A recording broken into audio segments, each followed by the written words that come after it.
ایک بادشاہ وقت کو کسی نے 2 عقاب کے بچے لا کے دیے، ایگل برڈز۔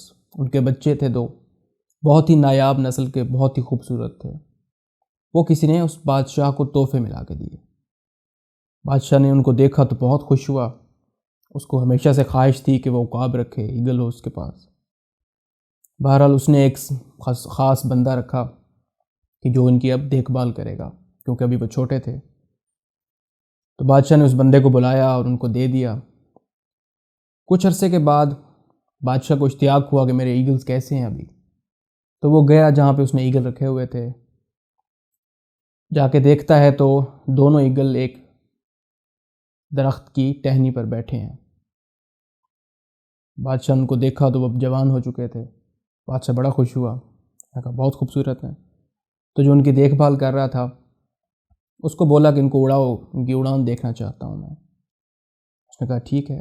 اس نے کوئی اشارہ کیا عقابوں کو، دونوں ایگلز اڑ پڑے، دور تک گئے۔ ایک ایگل بہت زیادہ اوپر نکل گیا اور جو دوسرا ایگل تھا وہ تھوڑا سا اوپر گیا اور پھر واپس آ کے اسی ٹہنی پر بیٹھ گیا۔ بادشاہ کو بڑی حیرت ہوئی، اس نے کہا کہ یہ کیا ماجرا ہے؟ ایک تو ہواؤں کی بلندیوں میں اڑا جا رہا ہے اور دوسرا تھوڑی دیر اڑ کے واپس آ کے بیٹھ گیا، اس میں کوئی مسئلہ ہے یا کوئی بیمار ہے، اس کو کیا ہے؟ تو وہ جو ٹرینر تھا وہ کہتا ہے کہ میں نے بڑی کوشش کی ہے، دونوں ٹھیک ہیں، صحت مند ہیں، کوئی مسئلہ نہیں ہے، دونوں کی ایک جیسی ٹریننگ ہوئی ہے، لیکن ایک اڑ جاتا ہے، اڑتا رہتا ہے، دوسرا تھوڑی دیر بعد آ کے اس ٹہنی پہ بیٹھ جاتا ہے۔ بادشاہ کو اشتیاق ہوا کہ ایسا کیوں ہے؟ بہرحال وہ اپنے محل میں واپس آیا اور پورے اپنی سلطنت میں اعلان کرایا کہ میرے یہ 2 ایگل ہیں، جو ان کو اڑا پائے گا جیسے پہلے والا ایگل اڑتا ہے پراپر، تو اس کو بہت ہی انعام سے نوازا جائے گا۔ بہت سارے جو ماہرین تھے وہ آئے، سب نے اپنی کوششیں کیں، دوسرا ایگل اسی ٹہنی پہ بیٹھا ہے۔ کچھ عرصے کے بعد بادشاہ پھر سے آیا جہاں پہ عقاب رکھے ہوئے تھے، تو اب کیا دیکھتا ہے کہ دونوں عقاب ہی ہوا کی بلندیوں میں تیر رہے ہیں۔ اس کو بڑی حیرت ہوئی کہ دوسرا کیسے اڑنے لگ گیا ہے۔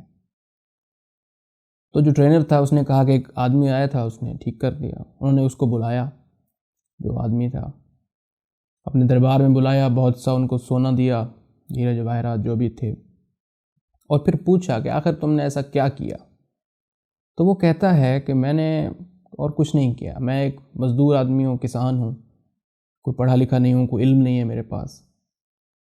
میں نے کیا کیا کہ جا کے وہ جس ٹہنی پہ بیٹھتا تھا نا عقاب، میں نے وہ ٹہنی کاٹ دی۔ عقاب جب تھوڑا سا اڑا، جب واپس آیا اس کو ٹہنی نظر نہیں آئی تو وہ واپس اڑ گیا۔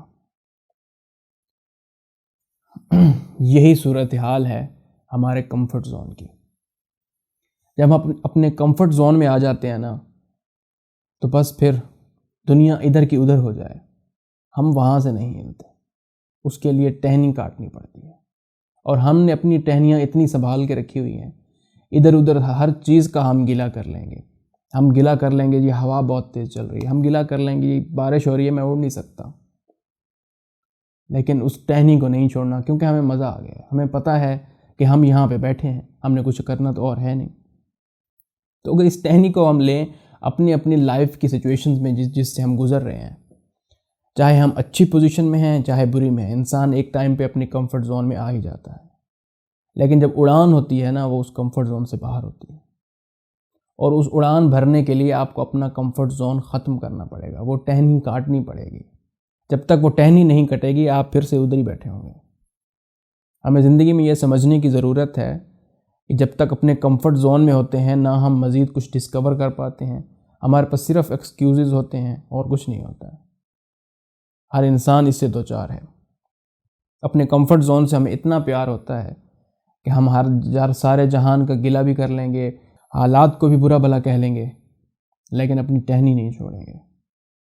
لیکن زندگی کی اڑان شروع ہوتی ہے اس ٹہنی کے کٹنے کے بعد۔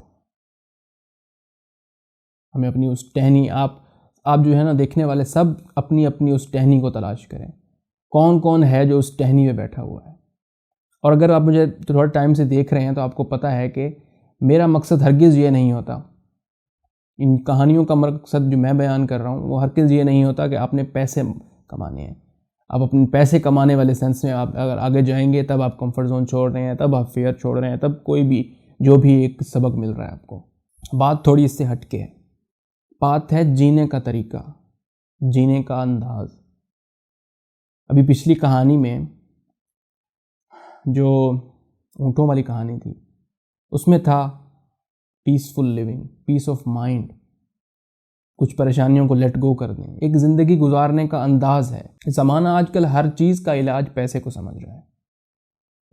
زندگی میں ڈسپلن نہیں ہے, پیسہ ہوگا تو ٹھیک ہوگا. زندگی میں خوشی نہیں ہے, پیس آف مائنڈ نہیں ہے, زندگی میں پیسہ ہوگا تو آپ کو خوشی ملے گی.